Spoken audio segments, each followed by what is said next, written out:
Et si je vous disais qu'il y a une chose qu'on fait tous plus de 20 000 fois par jour, et la plupart du temps sans même s'en rendre compte, que cette chose-là, vous êtes en train de la faire ici et maintenant.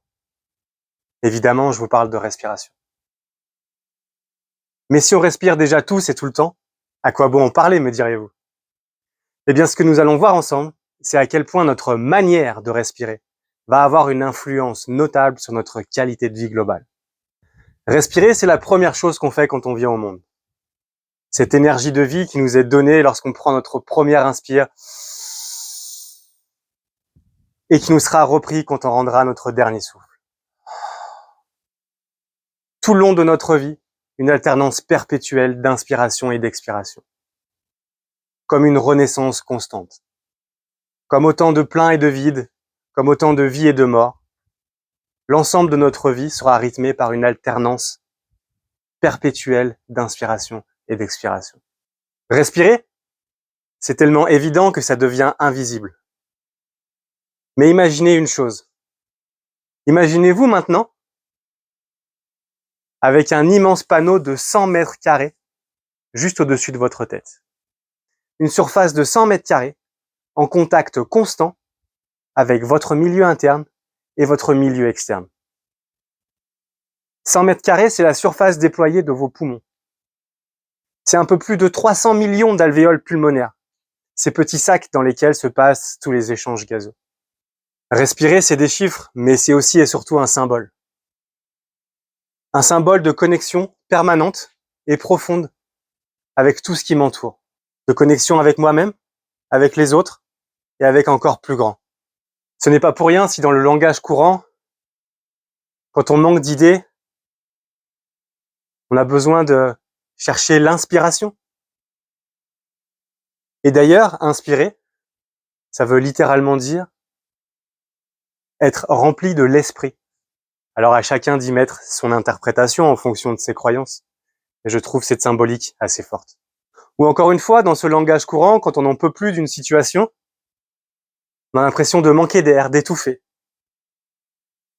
Comme si ce lien, comme si cette connexion à sa respiration et à son souffle était en danger. Alors avant d'aller plus loin, voici un petit exercice qu'on va faire tous ensemble là maintenant. Vous allez vous mettre debout, mettre les bras le long du corps, relâcher les épaules. Et avec le nez et dans le ventre, on va prendre 5 grandes inspirations. 1. Et tout relâcher. 2. 3. 4. Une dernière grande inspire. Et on bloque. On retient le souffle juste quelques instants.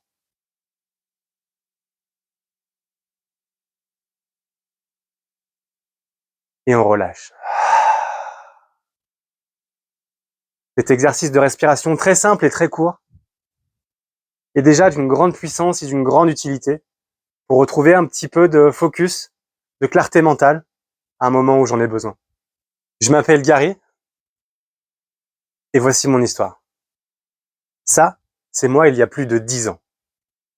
À ce moment-là, je suis fatigué, je suis littéralement à bout de souffle. J'ai des troubles du sommeil, des troubles de l'attention, des fatigues chroniques, une difficulté à gérer mes émotions. À ce moment-là, j'ai à peine plus de 25 ans. Pour moi, cette photo, c'est tout un symbole. C'est le symbole pour moi d'une personne qui n'est plus aujourd'hui. Aujourd'hui, je suis plus en forme que jamais, plus motivé que jamais. Je suis de plus en plus maître de moi-même, de mes émotions, de plus en plus calme et serein. Je dors très très bien et mes capacités physiques n'ont jamais été aussi bonnes. Toute cette transformation ne s'est pas faite du jour au lendemain. Ça m'a pris des années d'expérimentation et d'exploration de plein de choses. Sport, alimentation, exposition au froid, mais aussi et surtout respiration. C'est dans des outils de respiration que j'ai vraiment pu trouver des réponses essentielles à mon bien-être et à mon épanouissement personnel. Et ce qui me fascine profondément dans la respiration, c'est que tout est déjà là. Apprendre à respirer, c'est juste, au final, apprendre à mobiliser des ressources qui sont déjà là et à utiliser ma propre physiologie comme vecteur de transformation personnelle. Et maintenant, aujourd'hui, j'aime transmettre tous ces outils-là. Un dernier chiffre que j'ai envie de partager avec vous aujourd'hui. 90%. C'est le pourcentage de la population adulte actuelle qui présente une respiration dysfonctionnelle. Ça veut dire que nous sommes 9 sur 10 à avoir une respiration qui ne répond pas à tous nos besoins. Et ce que nous allons voir ensemble, c'est que nos besoins en matière de respiration vont bien plus loin que juste un apport en oxygène. Respirer mal, qu'est-ce que ça veut dire? Bien souvent, c'est ressentir une forme de déconnexion avec son souffle. C'est respirer majoritairement avec le haut du corps. C'est respirer tout au parti avec la bouche. Mettre de l'apnée, des pauses dans la respiration. Enfin bref, une respiration dysfonctionnelle s'installe petit à petit au fil des ans. Mais alors pourquoi est-ce qu'on respire quasiment tous mal? À notre naissance, notre respiration est juste parfaite. Si vous avez déjà observé un nouveau-né, sa respiration est purement ventrale et a une cadence complètement adaptée à son âge. Et petit à petit, les choses déraillent, à l'entrée à l'école ou à l'entrée dans la vie active. Peut-être à cause d'une posture, une position assise trop prolongée. Peut-être à cause de vêtements trop serrés. Peut-être aussi avec une habitude de rentrer le ventre. Mais respirer mal, c'est aussi et surtout à cause de notre stress global. Vous avez déjà tous pu ressentir votre respiration qui s'accélère et qui devient de plus en plus superficielle quand vous êtes soumis à un stress important. Lors d'un coup de stress, notre respiration, elle va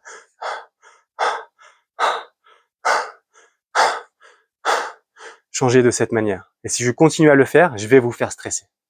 Cette manière qu'on a de respirer sous stress, c'est un mécanisme d'adaptation. C'est un mécanisme de survie. C'est une respiration qui doit nous apprêter soit à fuir, soit à combattre. Mais le problème aujourd'hui, c'est que des situations stressantes, on en vit quasiment tous les jours. Et tous ces stress répétés, qui vont à chaque fois avoir un impact sur ma manière de respirer, vont finir par s'imprégner et s'imprimer durablement dans mon schéma de respiration. Qu'est-ce que ça veut dire? Tout simplement, plus je stresse, plus ma respiration normale devient une respiration de stress. Et le pire là-dedans, c'est que plus je respire mal, plus je stresse. Et plus je stresse, plus je respire mal. Vous voyez un petit peu ce cercle vicieux? Loin de moi l'idée de vous faire peur. On va voir ensemble comment solutionner tout ça. Si je respire mal, d'abord, c'est mes capacités physiques qui vont se retrouver amoindries. J'ai l'impression de manquer de souffle, de pas avoir assez de cardio. Sauf que c'est ma respiration de base qui ne fonctionne pas correctement. Dans mon travail, dans ma vie de tous les jours, je vais avoir du mal à rester concentré. Je vais ressentir un espèce de brouillard mental constant. Je vais peut-être avoir des troubles du sommeil. Je vais peut-être aussi avoir des troubles anxieux, voire même dépressifs. Alors évidemment, tout le monde n'a pas le tableau complet. Et peut-être que vous vous retrouvez dans une ou plusieurs de ces thématiques. En tout cas, peu importe ce que vous avez besoin d'améliorer ou ce que vous avez envie d'améliorer, la respiration sera toujours une question à passer au premier plan. On va voir maintenant un outil de respiration tout simple. On va se mettre à nouveau debout, les bras le long du corps. Avec le nez et dans le ventre, je vais prendre une grande inspiration.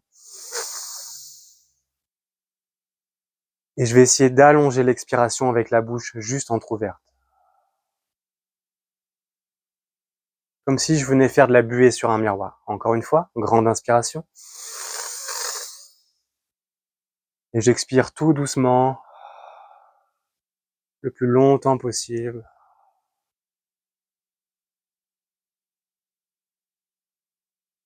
Jusqu'à ce que naturellement il n'y ait plus d'air qui sort.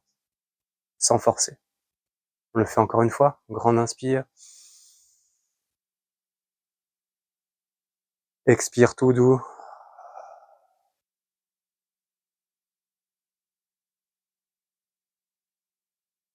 Et relâche.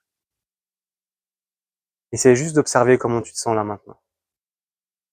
En toute logique, tu devrais te sentir plus calme et plus détendu. Mais comment est-ce possible? Imaginez un petit peu. Si j'avais à ma disposition une télécommande pour me permettre de choisir mes états internes, pour me permettre de ne plus subir ce qui se passe dans mon environnement extérieur, pour me permettre de rester maître de moi-même et de mes émotions, peu importe ce qui m'arrive. Eh bien, cet outil, cette télécommande, elle est déjà en nous. Et il s'agit juste de notre respiration. Quand on te dit c'est rien, ça va aller, respire un coup. Cette phrase, elle est très agaçante, je suis bien d'accord. Mais elle n'est pas dénuée de sens pour autant. Se connecter à son souffle, c'est se connecter directement à son système nerveux. Si je choisis de respirer vite, fort, je choisis aussi de m'activer. Si je choisis de respirer doucement, calmement, profondément, je choisis de m'apaiser et de me calmer. À chaque fois que vous sentez votre environnement, essayez d'avoir un impact sur vos états internes. Fermez les yeux, recentrez-vous et prenez juste 5 grandes respirations. Et allez chercher un peu plus d'apaisement sur chaque expiration.